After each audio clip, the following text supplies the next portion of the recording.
Assalamualaikum warahmatullahi wabarakatuh. Pada pembelajaran hari ini kita akan belajar mengenai kelompok tumbuhan atau kingdom plantae.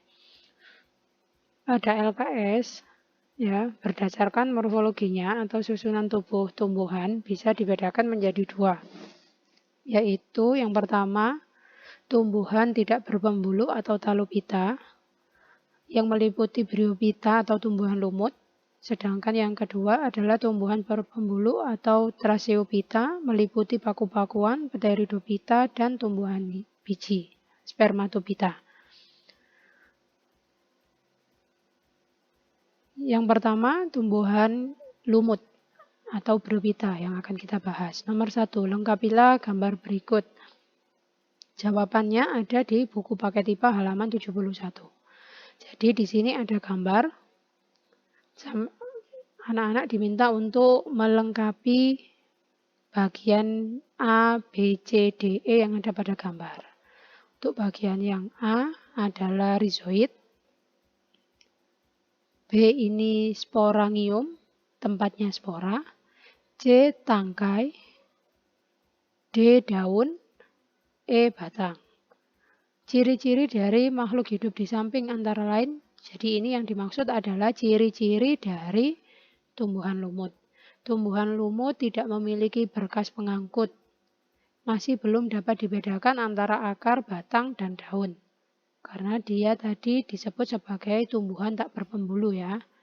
Memiliki struktur yang menyerupai akar yang disebut dengan rizoid, berkembang biak dengan spora, dan memiliki klorofil sehingga tumbuhan lumut bisa melakukan proses fotosintesis atau dapat membuat makanan sendiri. Untuk yang nomor 2, sebutkan 3 contoh tumbuhan lumut. Ada di buku paket, jawabannya ada di buku paket halaman 68. Yaitu ada lumut hati, lumut daun, dan lumut tanduk. Selanjutnya adalah tumbuhan berpembuluh yang biasa disebut sebagai tumbuhan paku atau Pteridophyta. Nomor 1, lengkapilah gambar berikut. Jadi anak-anak diminta untuk melengkapi gambar A, B, C, D, E yang belum terisi. Untuk yang A adalah daun, yang B adalah daun yang menggulung ya, itu daun muda yang menggulung. Yang C adalah sporangium, D adalah batang, dan E adalah akar. Terus ditanya ciri-ciri dari makhluk hidup di samping antara lain. Yang pertama, tumbuhan paku itu memiliki berkas pengangkut. Karena tumbuhan paku merupakan tumbuhan berpembuluh. Sudah dapat dibedakan antara akar, batang, dan daun. Berkembang biak dengan spora, tidak berbunga, dan tidak berbiji. Memiliki daun muda yang menggulung. Daun tumbuhan paku ada yang menghasilkan spora, sehingga disebut dengan sporofil. Ada pula daun tumbuhan paku yang tidak menghasilkan spora yang disebut dengan tropofil. Untuk nomor 2, sebutkan 4 contoh tumbuhan paku. Tumbuhan paku itu yang pertama ada paku purba, Psilophytinae, ada paku kawat, Lycopodinae, ada paku ekor kuda, Equisetae, dan paku sejati, Felicinae. Jawabannya ada di buku paket IPA halaman 68. Tumbuhan yang selanjutnya yaitu tumbuhan berbiji atau Spermatophyta. Jadi tumbuhan berbiji ini dibagi jadi 2. Ada yang namanya Angiospermae atau tumbuhan berbiji tertutup, dan ada Gymnospermae atau tumbuhan berbiji terbuka. Di sini perhatikan gambar berikut. Yang pertama gambar A, ada gambar dari tumbuhan melinjo. Yang B ini adalah gambar dari tumbuhan pinus. Yang C ini adalah tumbuhan pakis haji, sedangkan yang D ini tumbuhan damar, yang E tumbuhan mangga, yang F adalah tumbuhan nangka. Berdasarkan gambar di atas, lengkapilah tabel berikut ini. Untuk nama tumbuhan yang A adalah melinjo. Akarnya adalah akar tunggang, batangnya berkambium, tulang daunnya menyirip, bunganya berumah dua. Karena melinjo itu punya bunga yang jantan sendiri dan bunga yang betina sendiri, makanya disebut dengan bunga berumah dua. Kelompok tumbuhannya adalah Gymnospermae. Terus yang B adalah nama tumbuhannya adalah tumbuhan pinus, akarnya tunggang. Jadi cara membedakan semua tumbuhan yang bentuknya seperti pohon itu berakar tunggang. Kecuali pohon kelapa itu akarnya serabut. Terus pakis haji itu serabut. Batangnya berkambium karena dia berkayu. Jadi semua tanaman yang berkayu itu batangnya berkambium. Tulang daunnya sejajar, berumah satu. Pinus itu berumah dua ya, mohon maaf. Terus masuk ke Gymnospermae. Pakis haji, akarnya serabut, batangnya berkambium, tulang daunnya sejajar, berumah dua, termasuk Gymnospermae. Damar, akarnya tunggang, berkambium, tulang daunnya sejajar. Jadi, untuk pinus dan damar itu bunganya berumah satu. Gymnospermae. Yang selanjutnya ada pohon mangga, berakar tunggang, berkambium, menyirip, berumah satu. Maksudnya berumah satu itu dalam satu pohon ada alat kelamin jantan dan ada alat kelamin betinanya. Itu namanya berumah satu. Terus masuk kelompok Angiospermae atau tumbuhan berbiji tertutup. Kalau Gymnospermae tumbuhan berbiji terbuka.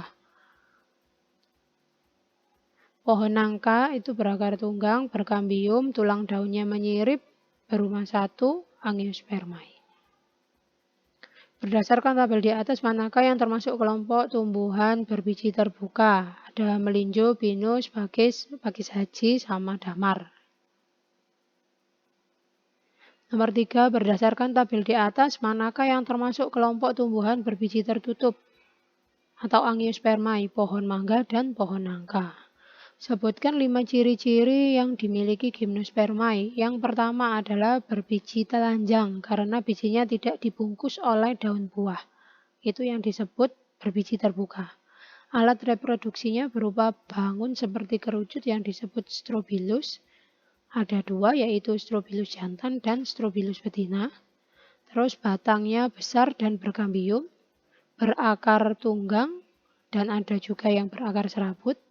Tadi yang berakar serabut Gymnospermae itu adalah pakis haji, sedangkan yang lain yang bentuknya seperti pohon itu berakar tunggang. Daunnya selalu hijau, sempit, tebal, dan kaku. Atau bisa dilihat contoh tanaman pinus ya. Pinus itu kan daunnya hijau, sempit, tebal, dan kaku. Jadi jawaban dari pertanyaan nomor 4 ini bisa dilihat di buku paket IPA halaman 57. Untuk nomor 5, sebutkan 4 ciri-ciri yang dimiliki Angiospermae. Yang pertama, berbiji tertutup, memiliki bakal biji atau bijinya dilindungi oleh daun buah. Nomor 2, daun buah dikelilingi oleh alat khusus yang membentuk struktur pembiakan yang disebut bunga. Jadi semua Angiospermae itu punya bunga, berakar tunggang, dan ada juga yang berakar serabut. Contohnya Angiospermae yang berakar serabut itu adalah rumput teki, tanaman padi, itu kan dia berakar serabut. Batangnya ada yang berkambium, ada juga yang tidak berkambium. Contohnya seperti padi. Padi itu contoh dari tumbuhan berbiji tertutup yang batangnya tidak berkambium. Rumput teki itu adalah contoh dari Angiospermae yang batangnya tidak berkambium. Nomor 6, Angiospermae dikelompokkan menjadi 2 kelompok seperti pada tabel. Yang pertama ada pohon mangga. Mangga itu akarnya tunggang, tulang daunnya menyirip, bijinya berkeping 2, masuk kelompok dikotil. Jadi kalau Angiospermae, ya tumbuhan berbiji itu dibagi lagi, ada dikotil, ada monokotil. Kalau dikotil itu berkeping 2, kalau monokotil adalah tumbuhan berkeping 1. Yang kedua ada kacang hijau, akarnya tunggang, tulang daunnya menyirip, keping bijinya berkeping 2, kelompoknya dikotil. Yang ketiga ada tanaman jagung, akarnya serabut, tulang daunnya sejajar, berkeping 1, masuk kelompok monokotil. Yang keempat ada kacang panjang, akarnya tunggang, tulang daunnya menyirip, keping bijinya berkeping 2, kelompoknya kelompok dikotil. Ada kelapa. Kelapa itu akarnya serabut, tulang daunnya sejajar, keping bijinya berkeping 1, kelompok tanamannya monokotil. Ada pisang, akarnya serabut, tulang daunnya sejajar, bijinya berkeping 1, termasuk kelompok monokotil. Ada rambutan, akarnya tunggang, tulang daunnya menyirip, bijinya berkeping 2, masuk kelompok dikotil. Yang terakhir ada tanaman tebu, masuk dia berakar serabut, tulang daunnya sejajar, bijinya berkeping 1, masuk ke dalam kelompok monokotil. Jawabannya ada di buku paket halaman 78.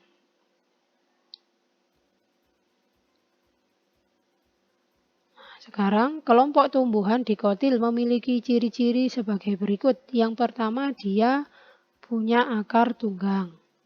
Memiliki tulang daun menjari atau menyirip. Bijinya berkeping 2. Untuk yang nomor 8, kelompok tumbuhan monokotil memiliki ciri-ciri sebagai berikut. Yang pertama, memiliki akar serabut. 2, memiliki tulang daun sejajar atau melengkung. Bijinya berkeping 1. Oke, untuk yang tumbuhan sekian dari saya. Semoga bisa membantu dalam menjawab LKS. Terus sekali lagi selalu jaga kesehatan di rumah. Kalau keluar protokol kesehatan pakai masker, cuci tangan, jangan lupa. Jaga jarak juga kalau mau main sama temannya. Sekian dari saya. Wassalamualaikum warahmatullahi wabarakatuh.